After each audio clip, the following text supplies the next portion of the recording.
Hey guys, welcome to my YouTube channel. So guys, in this video we are going to discuss a very important topic, representative suit. ठीक है, हम लोग इसमें representative suit का concept discuss करने वाले हैं जो कि दिया हुआ है ऑर्डर 1 रूल 8 में. ठीक है, रिप्रेजेंटेटिव सूट ये एक प्रीलिम्स में तो मोस्टली ये चीज़ पूछ लेते हैं कहाँ पे कॉन्सेप्ट दिया हुआ है. इसके अलावा मेंस के पॉइंट ऑफ व्यू से काफ़ी इंपॉर्टेंट टॉपिक है. कई बार ये क्वेश्चन पूछा गया है कि रिप्रेजेंटेटिव सूट किसे कहते हैं, एसेंशियल क्या है. और इसमें बेसिकली हमें इतनी चीज़ें पढ़नी है. सबसे पहला कि मीनिंग क्या होता है रिप्रेजेंटेटिव सूट का, मतलब क्या है, इसका ऑब्जेक्ट क्या है, क्यों ये कॉन्सेप्ट लाए गए हैं. इसके बाद इसके एसेंशियल्स क्या होते हैं रिप्रेजेंटेटिव सूट के. थर्ड, रेस जुडिकेटा एप्लीकेबल होता है रिप्रेजेंटेटिव सूट पे कि नहीं. एंड लास्ट में कि विड्रॉल और कॉम्प्रोमाइज़ रिप्रेजेंटेटिव सूट का कैसे होता है. ठीक है, ये 4-5 चीज़ें हैं इंपॉर्टेंट जो हमें पढ़नी है. तो सबसे पहले हम लोग इसकी मीनिंग देखते हैं.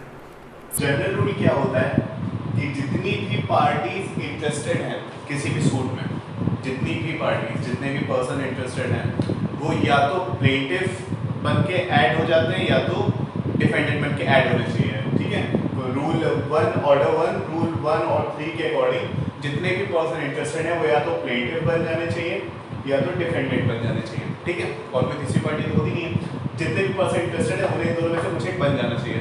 इसी रूल का एक्सेप्शन होता है रिप्रेजेंटेटिव सूट ऑर्डर 1 रूल 8. ये क्या कहता है कि जहां पे बहुत सारे पर्सन हो, 1 2 3 4 5 6 जितने भी, मतलब बहुत सारे पर्सन हैं, तो ऐसी कंडीशन में ऐसा हो सकता है कि 2 या 3 पर्सन या फिर जितने भी पर्सन चाहें वो इतने सबको रिप्रेजेंट करें.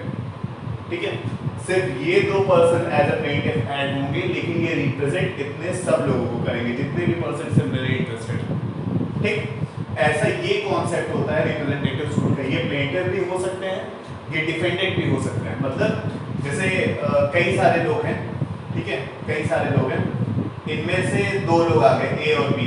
ठीक है, इन्होंने किसी पर्सन को सू करा, डिफेंडेंट. ठीक है, प्लेंटिफ केवल ये दोनों हैं, ए और बी. पार्टी कौन कौन ऐड हुई, ए और बी एज अ प्लेंटिफ. लेकिन ये लोग रिप्रेजेंट कितने को कर रहे हैं, इतने लोगों को कर रहे हैं, इतने लोग और हैं जिनको रिप्रेजेंट कर रहे हैं. इसीलिए इसको रिप्रेजेंटेटिव सूट कहता है. इसमें कुछ पर्सन कई लोगों को रिप्रेजेंट कर रहे होते हैं. ठीक है, या तो प्लेंटिफ बन के या तो डिफेंडेंट बन के. जब यही रिप्रेजेंटेटिव जो रिप्रेजेंट हुए हैं पर्सन, सॉरी जो पर्सन रिप्रेजेंट कर रहे हैं, जब ये सूट फाइल करते हैं किसी के लिए तो ये प्लेंटिफ होते हैं. और जब इनके अगेंस्ट सूट फाइल होता है तो ये कुछ पर्सन आके सूट को डिफेंड करते हैं. ऐसे सूट को हम लोग रिप्रेजेंटेटिव सूट कहते हैं. ठीक, कैसे सूट को कई सारे पर्सन हैं, उनको कुछ लोग रिप्रेजेंट कर रहे हैं. ठीक है, ऐसे सूट को हम लोग रिप्रेजेंटेटिव सूट कहते हैं. इसका देखिए ऑब्जेक्ट क्या है, देखिए क्या पर्पस सर्व करता है हमारी रिप्रेजेंटेटिव सूट का कॉन्सेप्ट. ऐसी क्या जरूरत है जिसके लिए हमें रिप्रेजेंटेटिव सूट को लाना पड़ा. ठीक है, पार्टीज तो सारी प्लेंटिफ की तरह भी ऐड हो ही सकती हैं, सारी पार्टीज डिफेंडेंट बन के भी ऐड हो ही सकती हैं. तो फिर हमें रिप्रेजेंटेटिव सूट की जरूरत क्यों है, इस कॉन्सेप्ट की जरूरत क्यों है. देखिए सीधी सी बात है, कई सारे लोग हैं, भीड़ लगी हुई है. ठीक है, और उसी जगह पे सिर्फ 2 लोग हैं जो कि वही रिलीफ क्लेम कर रहे हैं जो इतने सारे लोग क्लेम कर रहे हैं. ये लोग खुद को भी रिप्रेजेंट कर रहे हैं और साथ में इतने सारे और लोगों को बता रहे हैं कि मुझे ये रिलीफ चाहिए, मेरे साथ साथ इनको भी यही रिलीफ चाहिए, इतने सारे लोगों को. तो ये थोड़ा सा कन्वीनियंट हो जाता है. ठीक है, रिप्रेजेंटेटिव सूट का कॉन्सेप्ट थोड़ा सा कन्वीनियंट हो जाता है कोर्ट के लिए, पार्टीज के लिए. सेकेंड इंपॉर्टेंट चीज क्या है, अगर इतने सारे लोग अलग अलग सूट लेके आएंगे कि हमें एक्स रिलीफ चाहिए, बी भी लेके आएगा एक्स रिलीफ चाहिए, सी भी कहेगा कि एक्स रिलीफ चाहिए, डी भी कहेगा एक्स रिलीफ चाहिए. इसकी जगह पर सिंपल से 1 या 2 पर्सन आगे कह देंगे, 2 या 3 पर्सन आगे कह देंगे कि एक्स रिलीफ चाहिए हमें और मेरे साथ इतने सारे और लोगों को. ठीक, तो ये मल्टीप्लिसिटी ऑफ जो प्रोसीडिंग्स होती है, जो कई सारी प्रोसीडिंग्स होती है, उसको अवॉइड करने का काम करता है ये कॉन्सेप्ट रिप्रेजेंटेटिव सूट. ठीक है, तो सिंपल सा ऑब्जेक्ट है मल्टीप्लिसिटी ऑफ प्रोसीडिंग्स को अवॉइड करना. सेकंड, कन्वीनियंट होता है ये. ठीक है, कोर्ट के लिए, पार्टीज के लिए, दोनों के लिए कॉन्सेप्ट कन्वीनियंट होता है. ठीक, नेक्स्ट चीज क्या है हमारा, एसेंशियल्स. तो देखिए बेसिकली इसके 4 एसेंशियल्स हैं. The first is numerous persons, second same interest, third permission of the court and fourth and last notice to all represented person. ठीक है, 4 एसेंशियल्स हैं बेसिकली. पहला जो है वो है न्यूमरस पर्संस. ठीक है, न्यूमरस माने कई सारे नंबर में. ठीक, देखिए मैंने क्या बताया था, कई सारे लोगों को एक या दो लोग, जब मान ली एक ही लोग रिप्रेजेंट कर रहा है, तो सीधी बात है कई सारे लोग को रिप्रेजेंट करेगा ना। अगर एक ही दो लोग होंगे तो सीधी सी बात है उसी में नहीं, वो भी प्लेंटिफ बन जाएंगे, वो भी सूट में पार्टी बन जाएंगे। कई सारे लोग होने चाहिए यहाँ पे, ठीक है। न्यूमरस का ये मतलब, न्यूमरस का कहीं से भी ये मतलब नहीं है कि नंबरलेस, ऐसे सारे इतने सारे लोग कि हम गिनती ना कर सकते हो, नहीं, इसका ऐसा मतलब नहीं है। अनगिनत इसका कहीं से मतलब नहीं है, इसका मतलब ये है बस इतना कि कई सारे लोग, ठीक है। सीधे हम लोग एक एग्जांपल से समझते हैं। ये एक कोई मार्केट है, ठीक है, इसमें कई सारी शॉप्स हैं, ये हर एक अलग शॉप है और इसका हर एक अलग एक आदमी ने रेंट पे लिया हुआ है। इसका ओनर है कोई पर्सन ओ, ठीक है, उसने इसका रेंट इंक्रीज कर दिया एकदम से सारी शॉप का। तो ये सारे पर्सन इसके अगेंस्ट, अपने ओनर के अगेंस्ट सूट फाइल कर रहे हैं कि इतना बहुत ज़्यादा अनरीजनेबल रेंट इंक्रीज कर दिया है, क्योंकि ये कई सारे लोग हैं, गिने जा सकते हैं लेकिन कई सारे लोग हैं, इनकन्वीनियंस होगी, सेम रिलीफ क्लेम करेंगे, सेम इनका मतलब कॉज ऑफ एक्शन भी इनका सेम है, इनकी ग्रीवियंस भी सेम है। तो ये वाला और ये वाला, ए और बी मिल के अपना सूट फाइल कर देंगे कि हाँ भाई ऐसी ऐसी दिक्कत है, ये रिलीफ हमें और इन सबको चाहिए, ठीक। ये मतलब होता है न्यूमरस का कि कई सारे लोग, अनगिनत नहीं, नंबरलेस नहीं, कई सारे लोग, ठीक है। कई सारे लोग होंगे तभी रिप्रेजेंटेटिव सूट फाइल करा सकता है। अगर एक दो लोग हैं, तीन चार लोग हैं, सीधी सी बात है पार्टी बनी जाएंगी, उनको एज अ प्लेंटिफ या डिफेंडेंट रूल 1 और 3 के अकॉर्डिंग ऐड करा लिया जाएगा, इसलिए न्यूमरस पर्सन होना चाहिए। Second is same interest. देखिए ये ज़रूरी चीज़ है, सेम इंटरेस्ट को समझना। ये जो नेचर है रिप्रेजेंटेटिव सूट का, सेम इंटरेस्ट का, यही इसको PIL से डिफर करता है, पब्लिक इंटरेस्ट लिटिगेशन से। सेम इंटरेस्ट यानी कि जो पर्सन रिप्रेजेंट कर रहे हैं और जो पर्सन रिप्रेजेंट हो रहे हैं, ठीक है, इतने सारे लोग, इन सब का इंटरेस्ट सेम होना चाहिए। जो इसका इंटरेस्ट है सूट में वही इनका इंटरेस्ट होना चाहिए। जो रिलीफ ये चाहता है वही रिलीफ ये चाहते हो, ऐसा नहीं है कि इसका अलग है। और PIL में क्या होता है, PIL में ये होता है कि ज़रूरी नहीं है कि इस इंसान को, या फिर जैसे मैं PIL मेरी शॉप यहाँ बगल में है, जिसका ओनर ये नहीं है, मुझसे कोई मतलब नहीं है, लेकिन मैं PIL फाइल कर सकता हूँ भाई इनका हैरेसमेंट हो रहा है, ठीक है। इसमें जो रिलीफ क्लेम करी है मैंने, वो रिलीफ मुझे नहीं चाहिए, ठीक है। मेरा इंटरेस्ट इनके सेम नहीं है। मेरा इंटरेस्ट है, मैं चाहता हूँ एक अच्छे इंसान होने के नाते मैं चाहता हूँ कि हाँ ठीक है इन लोगों को प्रॉब्लम ना हो, ठीक है, या फिर जो भी हो रहा है इन सबको बचाना मैं चाहता हूँ, लेकिन मेरा इंटरेस्ट सेम नहीं है। लेकिन यहाँ के जितने लोग हैं उन सबका इंटरेस्ट सेम है, वो सब लोग एक ही रिलीफ चाहते हैं इसी के अगेंस्ट। तो जो पर्सन रिप्रेजेंट कर रहा है उसका इंटरेस्ट भी सेम होना चाहिए रिप्रेजेंटेटिव सूट में। ये कोई फैक्ट्री है, यहाँ से लोग इसकी वजह से जो ये कोई फैक्ट्री है जिससे यहाँ पे कि मतलब ये एरिया है पूरा, ये बहुत ज़्यादा पॉल्यूशन में है, तो यहाँ पे जितने लोग रह रहे हैं अगर उन्हीं में से कोई सूट फाइल करे कि भाई यहाँ पे ये दिक्कत है, इससे हमें दिक्कत है, हमारे साथ के 100 लोग और हैं जिन्हें दिक्कत है, तो रिप्रेजेंटेटिव सूट। सेम इंटरेस्ट है, जो पर्सन रिप्रेजेंट कर रहा है और जो पर्सन रिप्रेजेंट हो रहा है उन सबका इंटरेस्ट सेम है। और सेम ये एरिया है, ये मशीन है, ये फैक्ट्री है, ये एरिया है जिसमें उसका पॉल्यूशन है, मेरा यहाँ पे घर है, मुझसे कोई मतलब नहीं इन सबसे, मुझे कोई पॉल्यूशन का इफेक्ट नहीं पड़ रहा।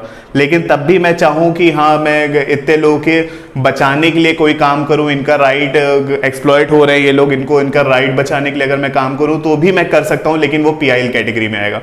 मेरा और इन लोगों का इंटरेस्ट सेम नहीं है, मैं चाहता हूँ कि इन लोगों को रिलीफ मिले, ठीक।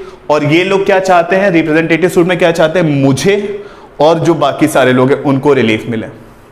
यही नेचर PIL से अलग करता है, सेम इंटरेस्ट। जो पर्सन रिप्रेजेंट हो रहा है और जो पर्सन को रिप्रेजेंट कर रहा है उन सबका इंटरेस्ट सेम होना चाहिए।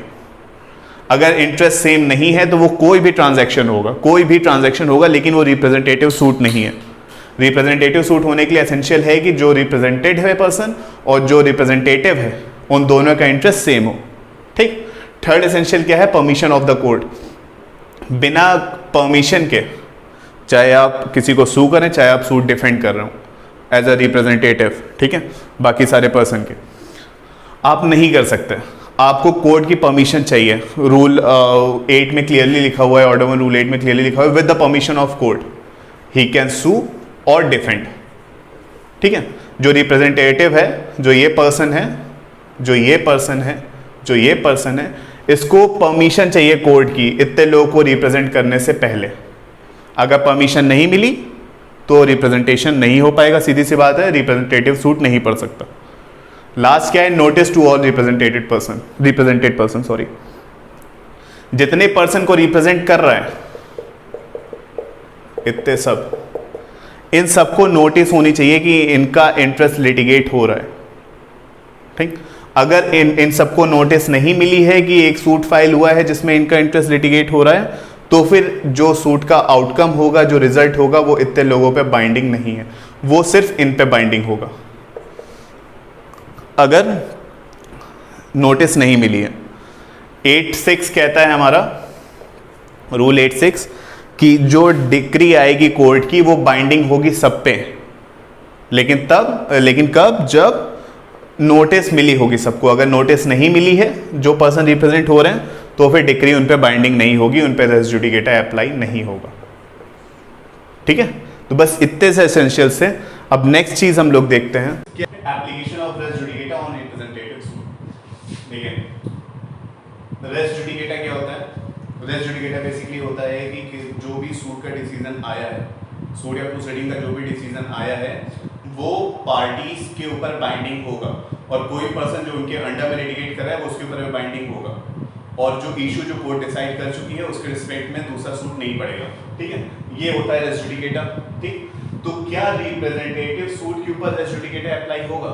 मतलब कई सारे पर्सन थे, A B C D E F G H, ठीक है, और किसके अगेंस्ट सूट था? किसी ओनर के अगेंस्ट, किसी जैसे पुराने वाले एग्जांपल में था ओ के अगेंस्ट सूट था। ठीक है, ओ के अगेंस्ट कौन रिप्रेजेंट कर रहा था? ए। तो एक्चुअली सूट किसके किसके बीच चल रहा था? ए और ओ के बीच। ए प्लेंटिफ था, ओ आपका डिफेंडेंट था, लेकिन ए किसको रिप्रेजेंट कर रहा था? A B C D E F G H। ठीक, इन सबको रिप्रेजेंट कर रहा था। तो क्या जो डिसीजन आया है ए और ओ के जो बीच सूट था, उसका डिसीजन इन सब पे भी, मतलब रेस जुडिकेटा इन सब पे अप्लाई होगा, उसका डिसीजन इन सब पे बाइंडिंग होगा, किसके ऊपर? B C D E F G H के ऊपर।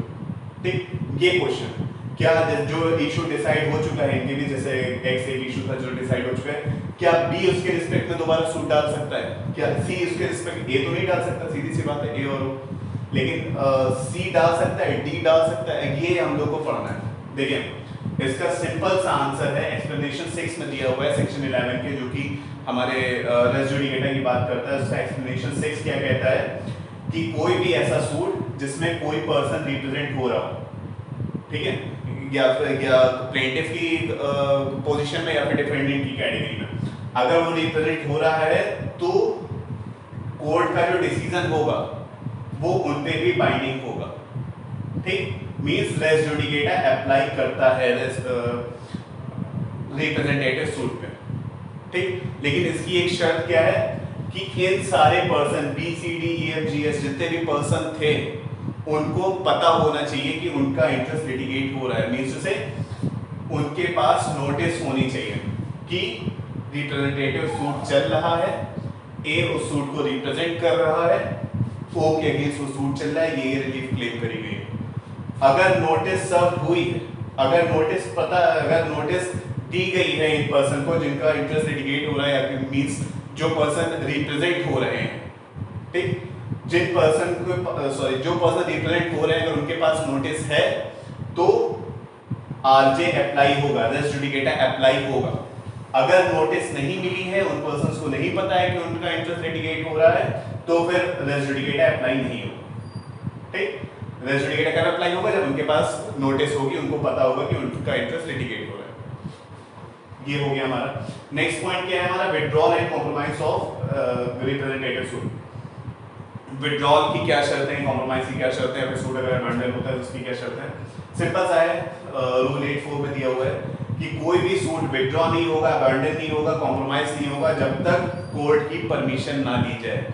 ये जो ए पर्सन है वो रिप्रेजेंटेटिव सूट ओ के अगेंस्ट विथड्रॉ नहीं कर सकता, कॉम्प्रोमाइज नहीं कर सकता, जब तक इन सबको नोटिस ना मिले, कॉम्प्रोमाइज और विथड्रॉल की, और कोर्ट सॉरी विड्रॉल की नोटिस ना मिले। विड्रॉल की नोटिस इन सबको देनी है, और अगर कॉम्प्रोमाइज करना है तो परमिशन लेनी पड़ेगी कोर्ट से। ठीक, बिना कोर्ट की परमिशन के कॉम्प्रोमाइज नहीं हो सकता है रिप्रेजेंटेटिव सूट में, और बिना सारी पार्टीज जो कि रिप्रेजेंट हो रही हैं उनको बिना नोटिस दिए सूट का विड्रॉल नहीं हो सकता है रिप्रेजेंटेटिव सूट में। सिंपल सा कॉन्सेप्ट है, रूल 84 में दिया हुआ है। ठीक है, तो बस इतना ही है हमारा रिप्रेजेंटेटिव सूट। अगर आपकी कोई भी क्वेरीज हो तो प्लीज कमेंट सेक्शन में पूछिएगा, और हम लोग नेक्स्ट मिलते हैं नेक्स्ट वीडियो की तरफ। ठीक है।